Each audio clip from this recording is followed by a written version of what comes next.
will not. I definitely will not. Every single one of these is a true statement. You just need to prove it, okay? So, when you're doing verifications, here's the thing. You can work one side. In every instance, you can work one side completely and leave the other side alone. Or, you can work with both sides at the same time. Or you can work with one side to a certain point and then be like, okay, now I'm going to write this over here, and then they're the same. But what I would advise is you're constantly writing the whole statement out, right? So when you look at this, if you've done enough simplifications and we're good with the toolbox at this point, you know, how many different ways are there to do this problem? There's a lot, right? We have cosine, sine, cosecant, and cotangent. Maybe you want to write everything in terms of cosine and sine.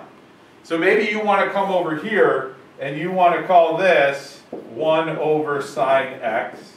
And you want to call this cosine x over sine x. And wouldn't you know it, common denominator, already. Add those together, and what do you get? 1 plus cosine x over sine x. And what's this? Oh, 1 plus cosine x over sine x. Right? I didn't do anything. I took that first step and said, why not? Okay? Check mark. I'll teach you something here too. QED. That's a bad E. QED. QED is Latin. Right? This is what all the really smart dudes used to put at the end of their proofs. Quod erat demonstrandum. I used to put this at the end of all my proofs in college to make the professors think I was smart. Right? QED. I'm not kidding. This is a funny story. This is a funny story for you guys too. Like the professors in college were so smart, even if I didn't know what I was doing, they would be like, I see what you did here. And I'd be like, exactly, yes, you got me.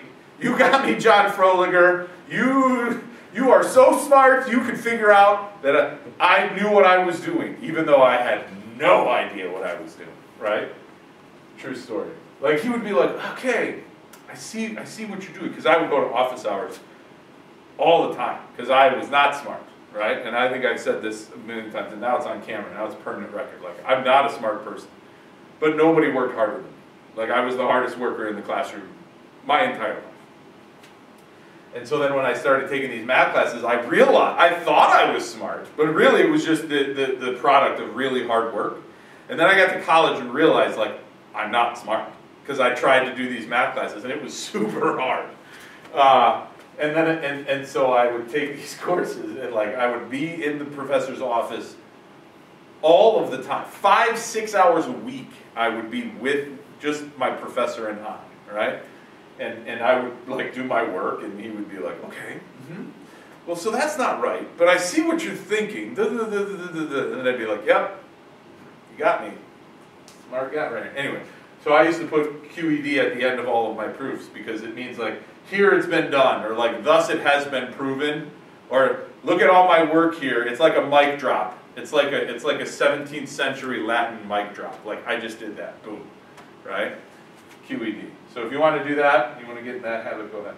Right? So there's one method for verifying by working strictly with the right side. What else could we have done from the very beginning, though? Right? We have one of these inverted triangles. We could separate that into 1 over sine x plus cosine x over sine x. Now I introed this idea by saying when you're down at the bottom of your proof, have the same thing written. It doesn't have to be either of these statements. So it doesn't have to say this equals this on the other side. I could go at this point and say, but I know that cosecant, when I look at this problem, and believe me, this is about as easy as they come. When I look at this, I want the same things here over here.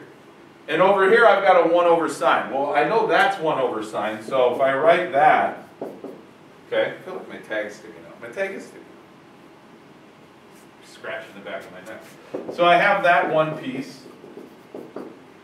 And I know that cosine over sine is cotangent, so that's okay. Because it's the same pieces on both sides. It doesn't have to be one of the statements that you start with. Okay? Keep that in mind when you're going through some of these.